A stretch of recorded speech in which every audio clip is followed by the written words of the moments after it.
Fala pessoal, beleza? Como vão? Bom dia, boa tarde, boa noite, Brasil! Estamos aqui agora para essa palestra que me foi proposta para falarmos sobre terapia nasal de alto fluxo versus ventilação mecânica não invasiva. Então a proposta aqui é de fato nós analisarmos individualmente a efetividade de cada uma delas e aí depois ver o que a literatura fala da comparação entre as duas. E no final, vamos até falar talvez sobre será que eu posso utilizar as duas ao mesmo tempo? Então essa é a proposta da aula e eu sou o professor Augusto Cruz, sou fisioterapeuta, eu sou especializado em fisioterapia intensiva pela FAC Redentor, tenho um aperfeiçoamento em pediatria hospitalar pela Unifesp, sou bacharel de fisioterapia pelo UNASP e atualmente, além de docente, coordenador de pós-graduação, eu tenho aí um segmento nas mídias sociais, no Augusto Cruz Fisioterapia, onde você pode encontrar o meu trabalho. Demorou? Tamo junto, vamos lá. Tem bastante coisa pra gente falar e pouco tempo, então a gente não pode vacilar, porque hoje nós vamos discutir ciência e evidência, para que as nossas condutas sejam baseadas em evidências, sempre. E aí eu falei que a gente vai discutir ciência e o primeiro slide não é artigo científico. O pessoal fala assim, esse gordo é doido, né? Mas vamos lá. Pessoal, dá uma olhada nessa imagem. O que essa imagem representa? Eu sei que ela faz a gente lembrar de um ditado um tanto quanto infame, né? Ah, é muita areia para o seu caminhãozinho. Mas na verdade, esse ditado, ele acaba representando algo que é a incompetência de conseguir realizar algo ou algo que não tem força suficiente para conseguir carregar tal demanda. Ou seja, nós temos um desafio, no caso o desafiador é o tanto de terra, mas o recurso que nós temos não é suficiente para conseguir vencer esse tanto de coisa que a gente precisa carregar. E é exatamente isso que vem exemplificar o que nós chamamos de insuficiência respiratória. Nós temos um caminhão, que é o pulmão, toda a anatomia pulmonar e principalmente os músculos ventilatórios. Só que ele foi feito para trabalhar sob condições normais. Inclusive, vai lembrar que é um músculo de endurance, que na fase adulta tem aí uma variação entre 55 a 70% de fibras do tipo 1 no diafragma, ou seja, é um músculo de muito endurance, mas nem tanta contração rápida, contração de potência, não um músculo tão forte. Por isso, em alguns momentos, quando a demanda ventilatória ela sobressai, por motivos N, né? Pode ser uma sobrecarga estrutural, como um processo inflamatório pulmonar, um processo inflamatório alveolar, intersticial, de via aérea, que vai aumentar a carga da demanda. Isso pode submeter o músculo a uma sobrecarga. Assim como demandas relacionadas à hipoxemia, que vão hiperestimular o centro de controle respiratório pelos baroreceptores aórticos e carotídeos, distúrbios no equilíbrio ácido básico, como acidoses metabólicas, que também vão bombardear o centro de controle respiratório de estímulo, e tudo isso vai levar os músculos ventilatórios a uma sobrecarga que muitas vezes o paciente não consegue tolerar. Além disso, óbvio, existem outras causas de insuficiência respiratória, como até mesmo as causas estruturais, que limitam, impedem, devido à troca gasosa, devido à hematose, assim como relacionadas à ventilação também, tanto agudas quanto crônicas. Mas em suma, tudo isso aqui representa que, em um determinado momento, a nossa estrutura, a nossa anatomia, ela não está sendo competente o suficiente para garantir que de maneira espontânea e independente a ventilação e a troca gasosa sejam garantidas. Por isso nós dividimos os tipos de insuficiência respiratória, mas todas elas representam que o meu pulmão não está conseguindo fazer aquilo que lhe é proposto, ou que a demanda está alta demais para aquilo que nós temos, a própria anatomia e a própria capacidade dessa anatomia. Bom, quando a gente olha essa imagem aqui, na nossa cabeça vem, caramba, é muita areia, beleza, é muita terra e o caminhão é grande, só que a demanda é muito alta.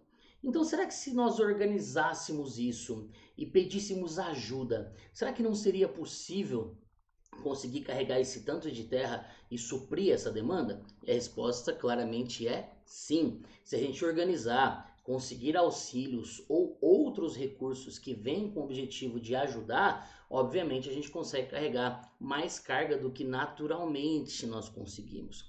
E a proposta dos suportes não invasivos, sejam pressurizados ou não, sejam relacionados à pressão positiva ou a fluxo, vem justamente com o objetivo de dar aquela mãozinha que a anatomia, que a estrutura, que o músculo sozinho não estão conseguindo resolver naquele momento.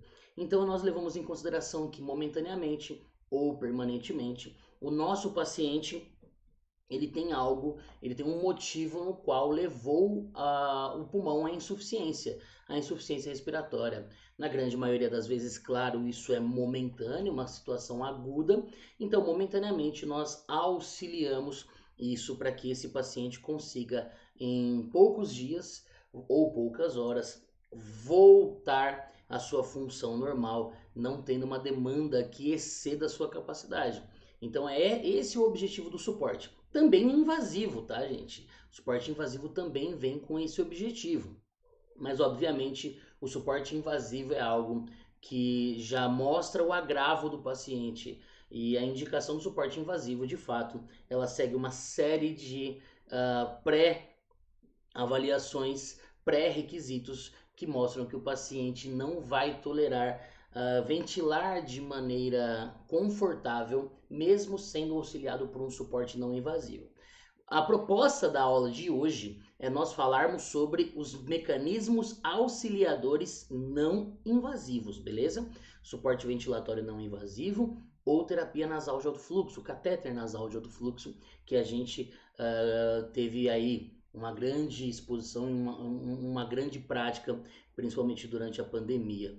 Bom, então vale lembrar que o nosso principal executor desse movimento todo é o diafragma, responsável por até 70% do volume corrente, principalmente em indivíduos adultos do sexo masculino.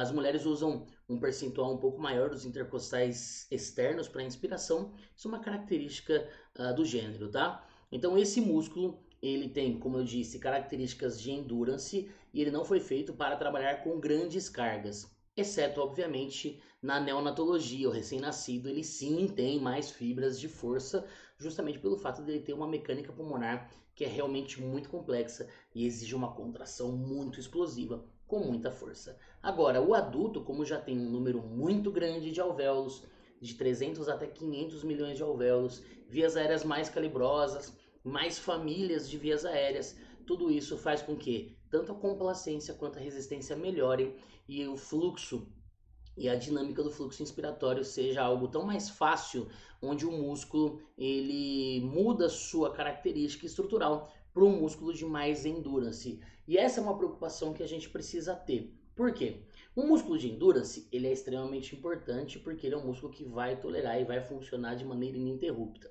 Entretanto, quando esse músculo é submetido a uma carga na qual ele não foi feito para trabalhar, aí sim esse músculo não vai conseguir ter o sucesso que ele espera para garantir a ventilação do paciente. Ele pode até demorar um pouco mais para cansar do que o músculo de força, mas ele não foi feito para esse tipo de contração. Ele não tem as características necessárias para essa contração extremamente explosiva e por não vencer essa carga, obviamente ele não consegue garantir funções normais como a própria ventilação.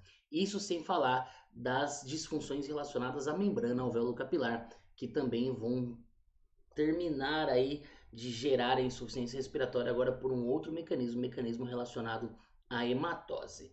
E quando a gente volta aí para aquela discussão dos mecanismos auxiliadores, os dois mecanismos que nos foram propostos para a discussão hoje foram a ventilação mecânica não invasiva, a pressão positiva, e a terapia nasal de alto fluxo, tá? Que são grandes aliados aí da atuação do fisioterapeuta no ambiente hospitalar, também no ambiente extra-hospitalar, tá? A terapia nasal de alto fluxo já é uma realidade em alguns países fora do hospital.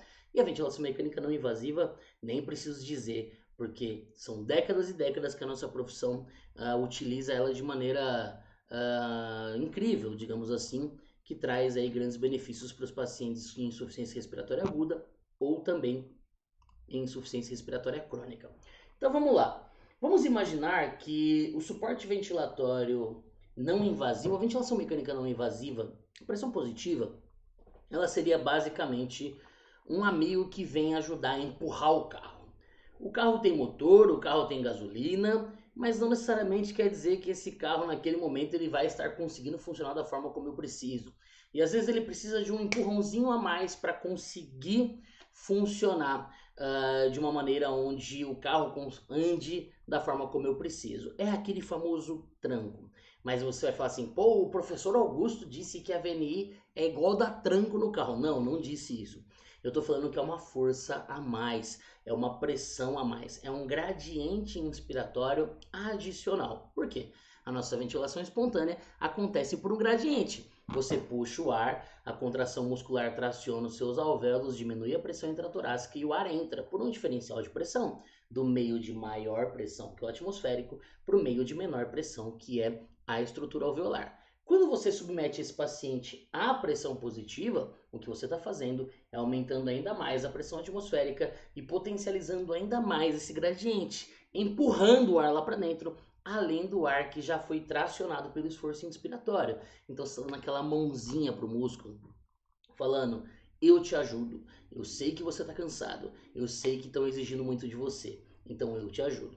Óbvio que esse recurso ele tem uma série de outras propostas, como fração inspirada de oxigênio conhecida, a própria PIP que nos auxilia na CRF, nos auxilia na estabilização alveolar e obviamente na troca gasosa. Então, além dessa mãozinha, a ventilação mecânica não invasiva ela tem outros recursos que são extremamente valiosos e são aí já consagrados na condução da insuficiência respiratória do paciente, tanto insuficiência respiratória hipoxêmica quanto insuficiência respiratória hipercapnica. A terapia nasal de alto fluxo, por sua vez, ela já é um pouco diferente. Porque, apesar de, dependendo do tipo de cânula, mas principalmente do diâmetro da cânula e o quanto ela consegue abranger a narina do paciente, e o paciente também garantir que a boca esteja fechada para ele não ter perda de fuga, é possível ter um certo nível de pressão. Alguns fabricantes falam até 5,4 centímetros de água. Claro que essa pressão não se assemelha nem um pouco àquelas que nós conseguimos alcançar na ventilação mecânica não invasiva. Mas a proposta desse recurso não é essa, apesar de ser possível atingir níveis de pressurizações baixas. A proposta da terapia nasal de alto fluxo é uma disponibilidade rápida e um preenchimento rápido das vias aéreas superiores com um ar bem condicionado, bem umidificado, bem aquecido, com uma série de objetivos, como principalmente eliminar todo o espaço morto de vias aéreas superiores e disponibilizar o ar na qualidade que eu preciso, na concentração de oxigênio conhecida ali na região glótica, para que ele rapidamente atinja as regiões de troca gasosa, de uma maneira que o condicionamento do gás também vai promover a íntegra função pulmonar, a manutenção da integridade da função pulmonar, e isso vai otimizar a troca gasosa, e a otimização da troca gasosa, por sua vez, vai diminuir a demanda ventilatória. Então é essa a lógica da terapia nasal de alto fluxo. Basicamente, a analogia que eu gosto de fazer é como se você andasse com um galão de gasolina extra e você nunca precisasse parar de andar para pegar mais combustível. Você tem uma disponibilidade rápida quando você precisa. Então é basicamente isso, é aquele galão a mais que você anda ali, você nunca precisa parar. E mesmo que a moto esteja ali capengando e o tanque esteja falando que está quase totalmente vazio, você sempre vai enchendo um pouquinho mais e sempre vai garantindo que essa troca gasosa seja otimizada de maneira ágil para garantir conforto, tá bom? Mas basicamente os recursos nós já conhecemos. Sei que vocês que estão nos assistindo aí muito provavelmente já tenham visto, já tenham manuseado, e se não, sei que na vivência vocês terão esse prazer de manusear recursos tecnológicos como esse. Então, a proposta aqui da palestra é justamente nós falarmos, primeiro, individualmente, rapidamente dos resultados individuais de cada um, para nós entendermos que sim, são recursos efetivos, são recursos valiosos no beira-leito, e depois a gente começar a confrontar um com o outro para saber qual que é melhor, qual que é pior, enfim.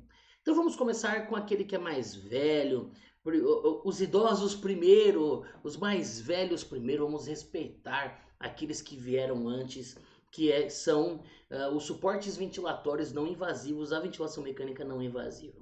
A VNI, como nós chamamos pela sigla, ela é um recurso que já é consolidado e consagrado na literatura. Inúmeras meta-análises, em inúmeros perfis de pacientes distintos já comprovam a eficiência desse recurso no beira-leito para conseguir, muitas vezes, evitar intubações orotraqueais, otimizar e garantir a devida troca gasosa do paciente, ou até mesmo não evitar a intubação traqueal. Alguns pacientes de fato não conseguem prevenir a sua intubação, mas a ventilação mecânica não invasiva ela serve como suporte ventilatório momentâneo, ali, temporário, até todo o preparo do recurso para que o paciente tenha menos riscos. São terapias de resgate, né?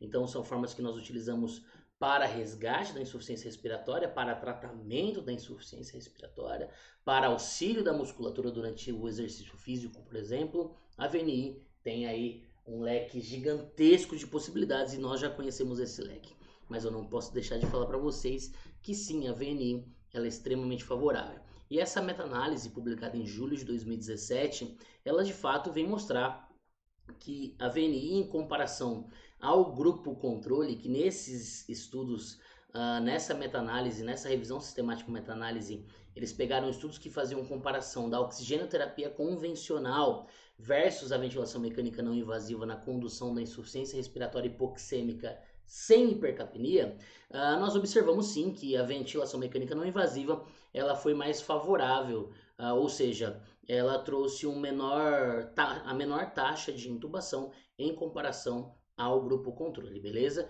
Então, os pacientes que foram submetidos a VNI, insuficiência respiratória hipoxêmica não hipercapnica, precisaram menos de intubação quando comparados aos pacientes que foram submetidos somente à oxigenoterapia convencional. Ai, Guto, mas por quê? Por N motivos. A ventilação mecânica não invasiva melhora a CRF, garantindo aí a estabilidade alveolar. A estabilidade alveolar, por sua vez, vai melhorar a área de secção transversa, vai melhorar também a espessura da membrana, a difusão, por sua vez, ela melhora, obviamente, nos pacientes que têm distúrbios relacionados à difusão, né?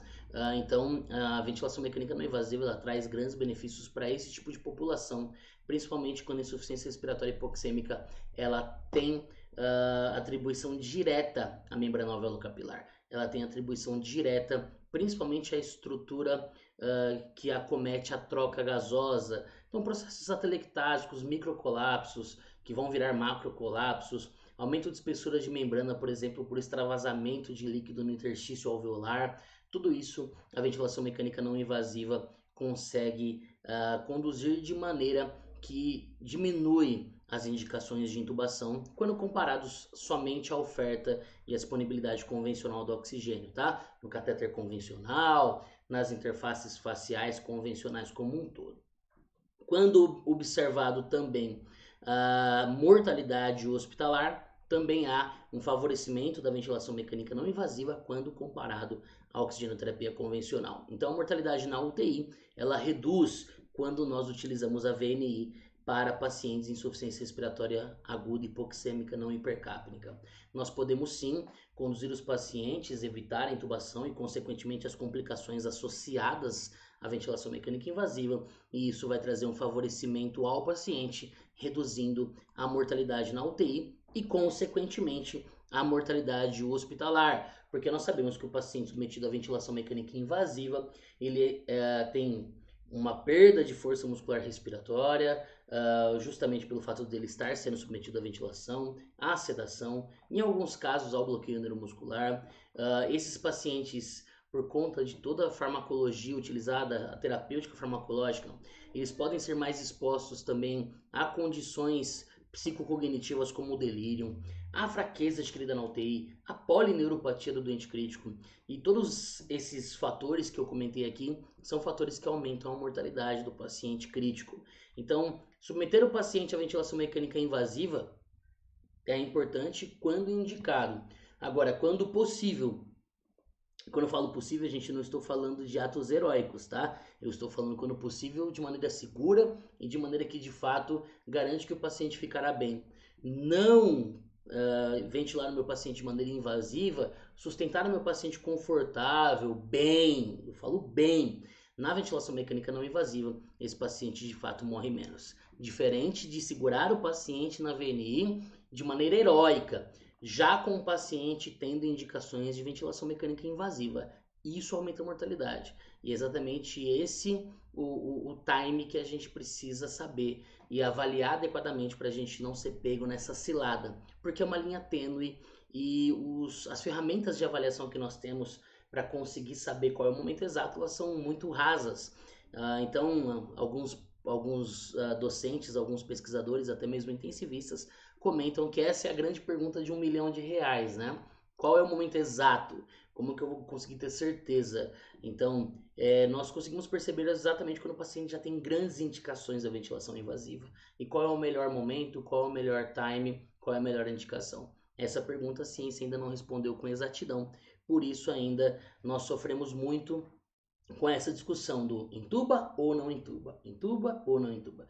Porque intubar traz riscos, mas não intubar pacientes que têm indicação trazem riscos ainda maiores, tá bom? Bom, vale lembrar também que nem todo paciente em insuficiência respiratória aguda hipoxêmica se beneficia de VNI, tá?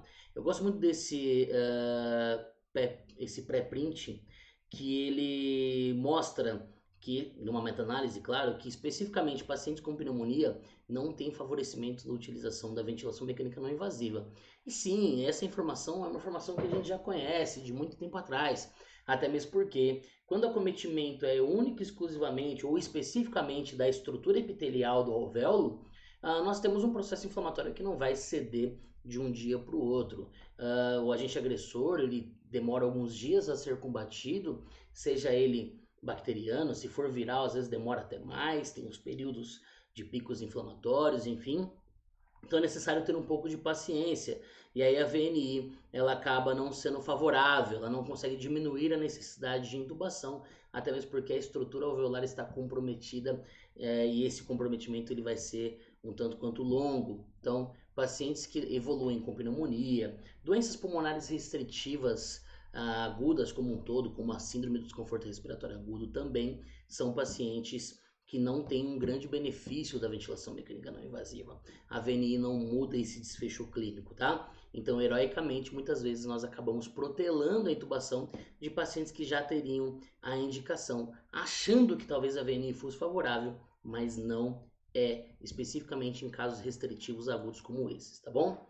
Além disso, claro, como todo recurso, ele tem limitações, né? A limitação, por exemplo, de ventilação mecânica não invasiva com ramo único é que ele tem uma válvula exalatória aberta, que aerolisa um ambiente, trazendo riscos de biossegurança aos profissionais.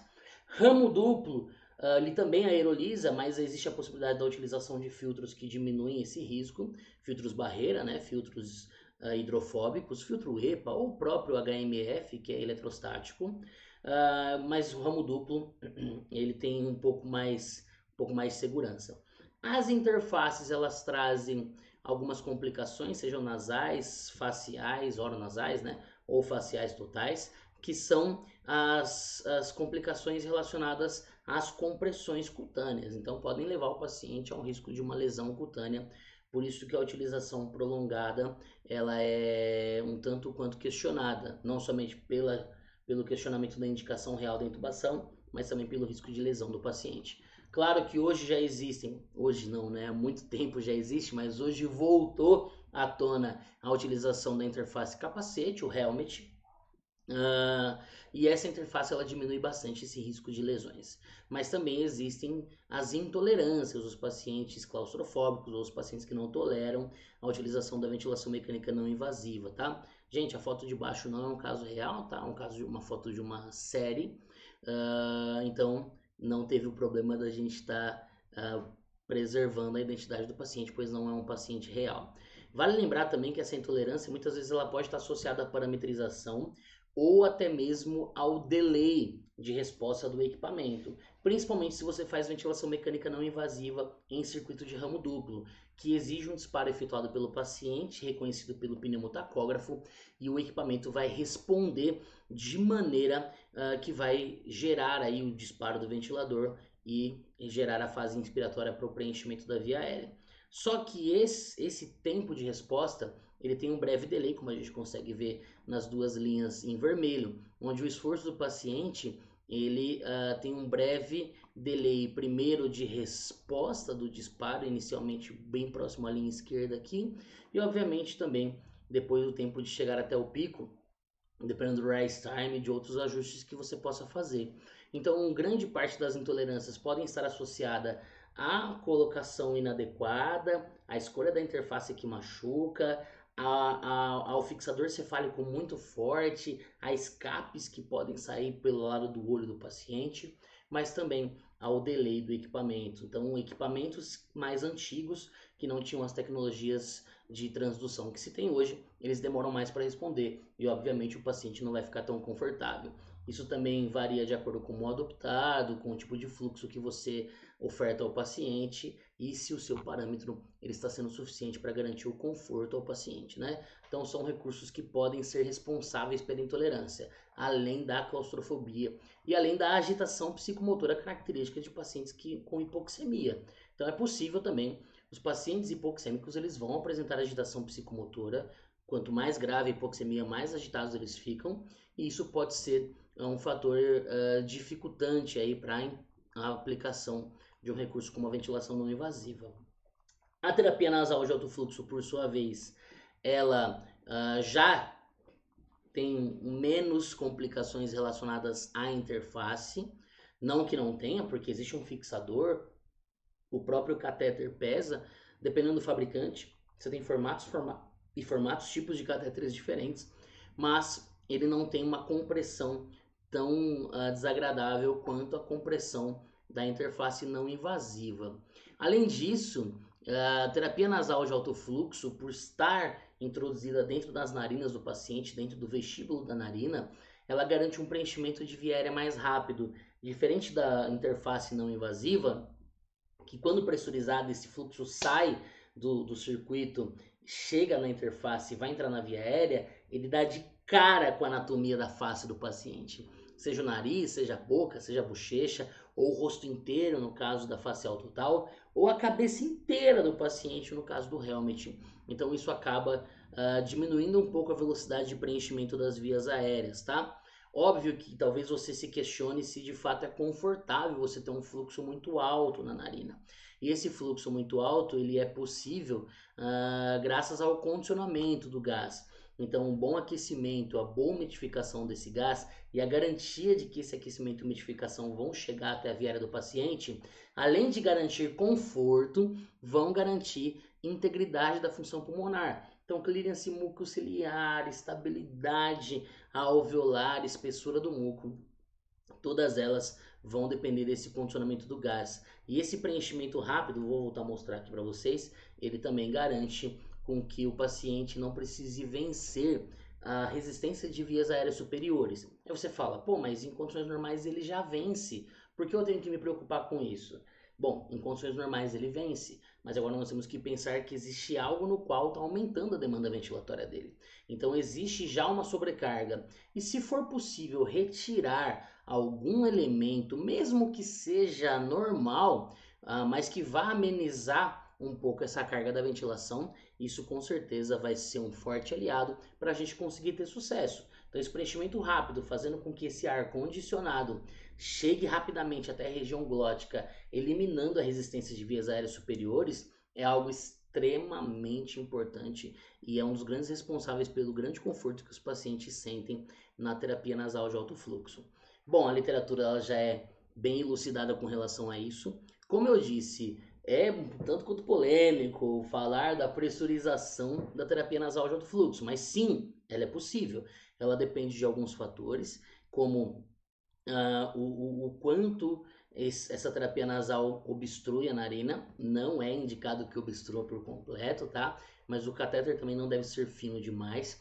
E a garantia do paciente estar com a boca fechada. E claramente, dependência do fluxo, isso pode atingir até 5,4 centímetros de água de pressurização.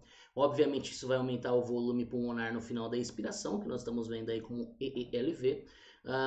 Promover recrutamentos alveolares, aumentar a CRF, consequentemente você ganha sim alguns alvéolos pela ventilação colateral, otimizar a complacência pulmonar em partes, né? São coisas polêmicas, mas a literatura já utiliza isso como uma verdade.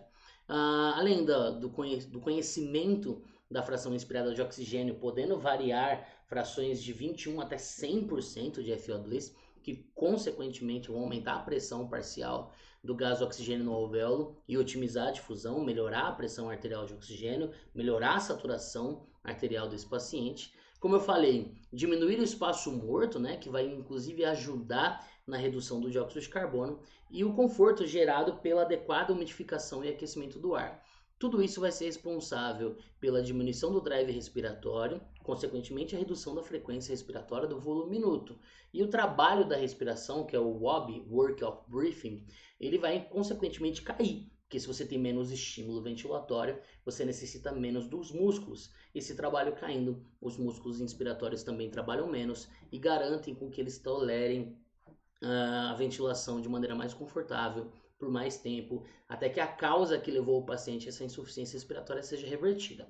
Vale lembrar que, se o paciente apresentar indicações de estabilização alveolar de fato, de grandes necessidades de pressão positiva para garantir a plena abertura de grandes áreas pulmonares, aí esse paciente não tem mais a indicação desse recurso. Ele vai precisar de fato de um recurso pressurizável, tanto não invasivo quanto invasivo. E o que a gente não pode esquecer, se o paciente tiver indicação de intubação, esse paciente não deve ser mantido em terapias não invasivas, tá? Seja o alto fluxo ou a ventilação não invasiva.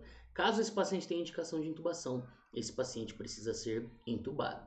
Então não é à toa que a conclusão mesmo dessa revisão narrativa é que sim, a linha de frente, a primeira linha, suporte ventilatório, pré-oxigenação, pós-intubação, cuidados paliativos, são recursos que, quando o paciente ele precisa de uma entrega rápida, um preenchimento rápido de via aérea, uma oxigenação para garantir conforto, ou um fluxo para eliminar essa resistência de vias aéreas superiores e aumentar o conforto, a terapia nasal de alto fluxo, o catéter nasal de alto fluxo é extremamente indicado e tem grandes resultados.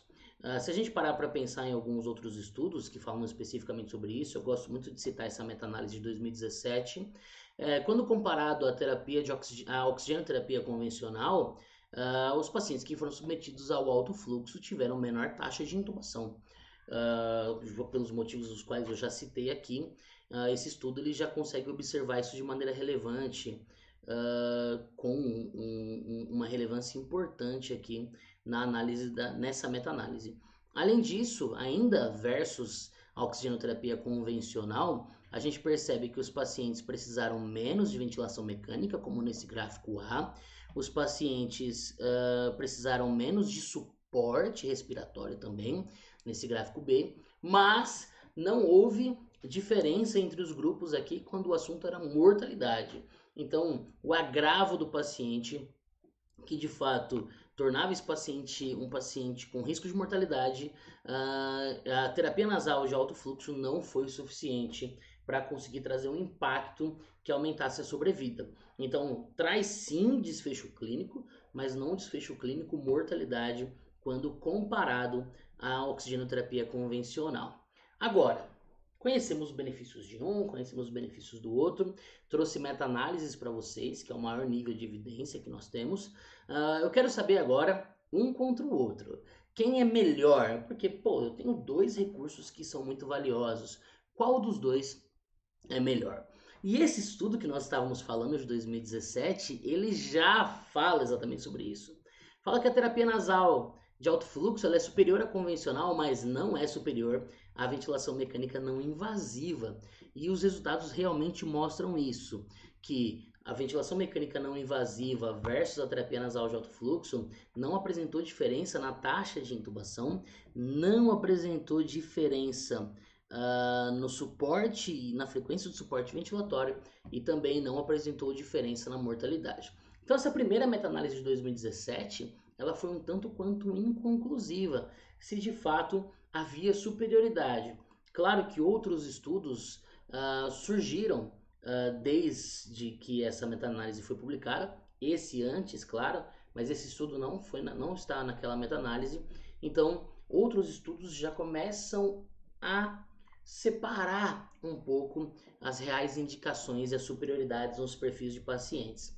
Quando a gente parar para analisar e comparar a utilização dos dois recursos quando o assunto é pós-extubação, então você tira o seu paciente, coloca o seu paciente na VNI ou deixa o seu paciente na terapia nasal de alto fluxo, o que a gente percebe é que nas primeiras 24 horas, ou quando o assunto é reintubação ou nos primeiros dias quando o assunto é mortalidade, os dois recursos eles são muito semelhantes.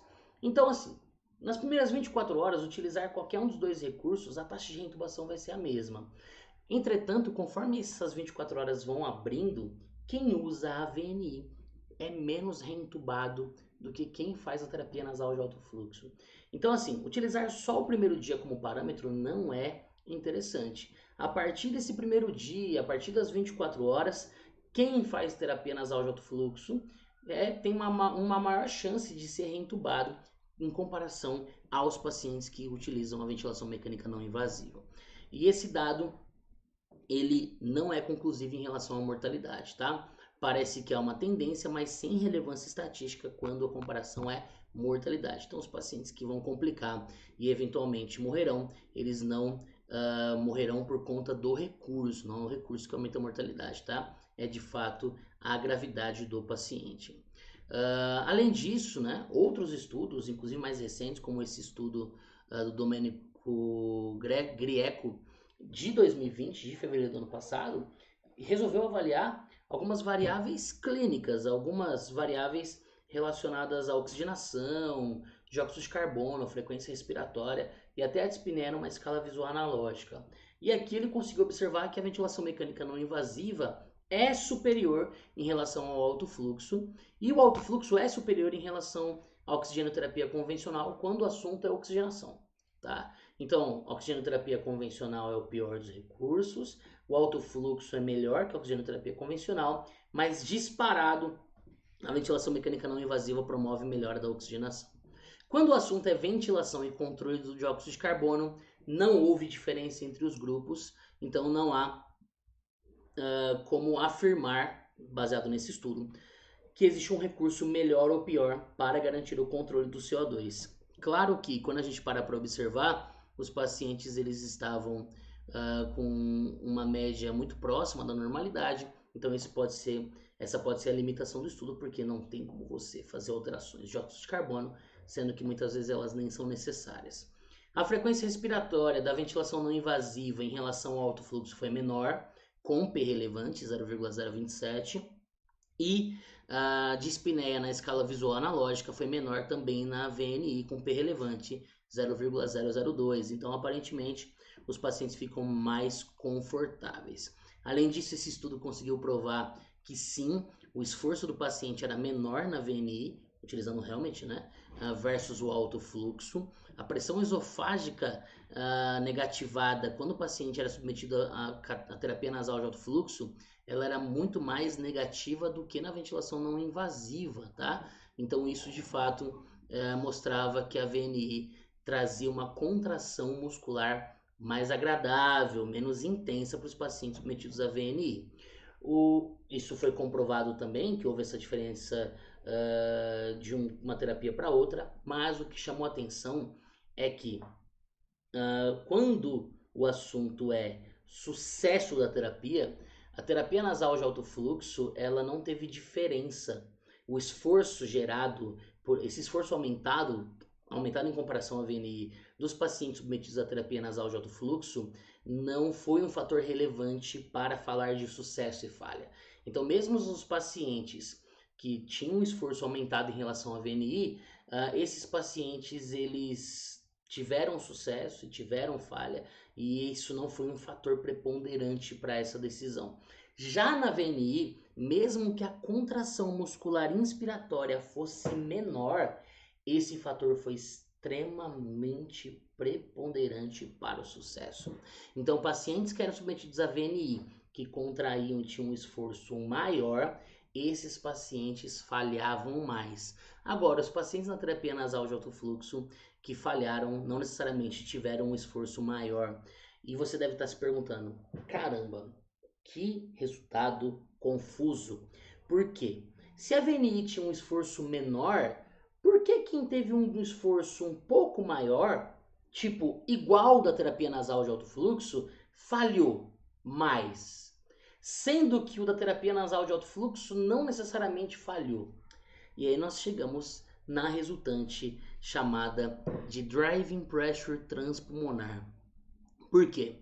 Lembra que quando eu falei lá atrás sobre a ventilação mecânica não invasiva ser aquela mãozinha que empurra o carro? Exatamente. Você tem o músculo que traciona o ar mais a VNI que empurra. E essas forças se somam. E a soma dessas forças pode submeter o nosso pulmão a uma lesão, que nós chamamos de lesão pulmonar auto-infligida. Já vou falar um pouco mais sobre ela aqui para frente.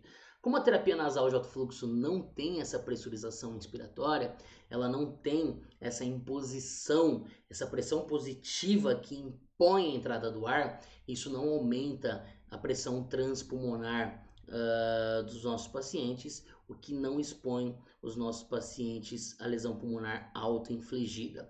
E como a gente pode ver, sim, de fato, o driving pressure transpulmonar foi ligeiramente superior na VNI em relação à terapia nasal de alto fluxo. E isso se dá pelo fato de termos pressão positiva somada aos esforços, mesmo que os esforços no gráfico da esquerda fossem menor na VNI. Então, na verdade, o grande fator preponderante aqui não é somente o músculo, mas a soma resultante das pressões que atingem a via aérea. Músculo mais pressão positiva versus só músculo. E é por isso que um leve aumento do esforço no grupo VNI foi suficiente para aumentar a taxa de falha. E de fato a gente consegue perceber que isso é verdade quando o autor expõe esse gráfico que mostra que não houve quase diferença nenhuma entre os grupos no driving pressure transpulmonar no alto fluxo, e isso de fato tornou a diferença relevante entre os grupos, mas a diferença relevante com P 0,001 no grupo VNI fez com que os pacientes que tivessem mais esforços atingissem driving pressure transpulmonar maior e, obviamente, causassem mais lesão pulmonar, levando esse paciente ao maior risco de mortalidade. E o próprio Domenico Greco já havia discutido isso em 2019, quando falou sobre a soma das forças de pressão inspiratória mais o gradiente gerado pelo esforço do paciente, que pode ser quantificado na pressão esofágica. Então essas somas vão expor o alvéolo ao maior risco lesivo. E o nome que nós damos a essa lesão é a lesão pulmonar auto-infligida, a PCILI, que inclusive foi a grande discussão das causas de intubação no ano passado, nas cartas ao editor, nos editoriais aí, naquela famosa discussão entre o Martin Tobin e o Luciano Gattinone. Martin Tobin, em agosto do ano passado, publicou uma carta ao editor falando que a PCILI não era uma justificativa. Em novembro ele disse que talvez sim a PCILI fosse uma justificativa, mas claro que no final ele ainda não deu o braço a torcer, perguntando ao Gattinone: será que temos estudos suficientes para cravar que isso de fato é verdade? Então é uma discussão que ainda parece estar à tona, mas contra fatos, não argumentos. Volto aqui, esse estudo de 2020 de fato prova que a PCILI, sim, ela é real quando o aumento da pressão transpulmonar, o driving pressure transpulmonar dinâmico é presente, tá bom?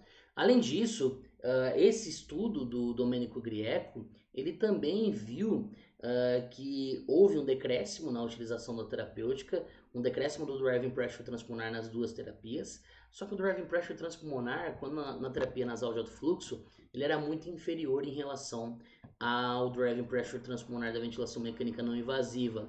E isso levanta um questionamento para a gente para pensar: será que se eu utilizar os dois eu não necessariamente vou utilizar menos pressão positiva? E a terapia nasal de alto fluxo, será que não pode ser um aliado para eu não precisar aumentar tanto a pressão inspiratória ao ponto de aumentar o meu driving pressure transpulmonar? E a resposta parece que sim. Esse estudo de outubro de 2019 já falava que utilizar a terapia nasal de alto fluxo sozinha tinha resultados piores do que associá-la à ventilação mecânica não invasiva, que é algo que nós vimos que realmente foi muito utilizado na pandemia. Pacientes utilizando a ventilação não invasiva com helmet e junto ao helmet a terapia nasal de alto fluxo. E esse estudo prova que os resultados são de fato superiores com P relevante de 0,02.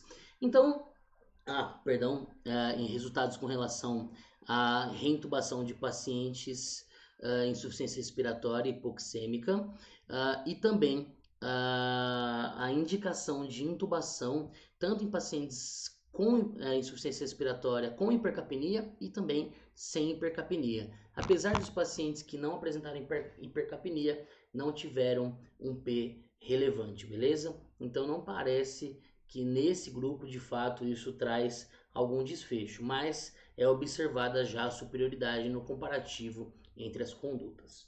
Então, em conclusão, nós devemos sempre lembrar que são recursos valiosíssimos, são recursos indispensáveis, cada um com a sua indicação. Por exemplo, existem pacientes de insuficiência respiratória hipoxêmica que não têm indicação de pressão positiva, como os pacientes que não têm comprometimento alveolar. E a disponibilidade de uma alta fração inspirada de oxigênio com gás condicionado em um fluxo que preenche a via aérea rapidamente é mais do que o suficiente para promover esse conforto. Vale lembrar, por exemplo, os pacientes com fenótipo 1 da Covid-19, como o fenótipo L, né? Se alguém usa a definição do Gattinone.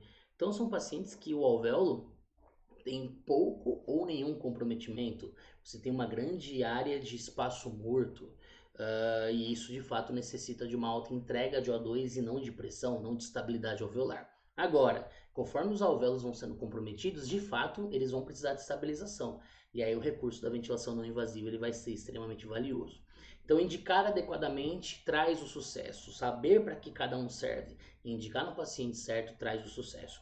Claro que, na grande maioria das vezes, as insuficiências respiratórias têm atribuição alveolar e aí sim a VNI vai ser superior em relação à terapia nasal de alto fluxo. Mas a associação das duas parece ser algo extremamente importante, até mesmo porque nós não podemos esquecer que a VNI aumenta o risco de elevação do driving pressure transpulmonar dinâmico e, consequentemente, a lesão pulmonar auto-infligida. Então, cuidado na hora de vocês ofertarem pressão demais de maneira não invasiva para os pacientes de vocês que já estão desconfortáveis.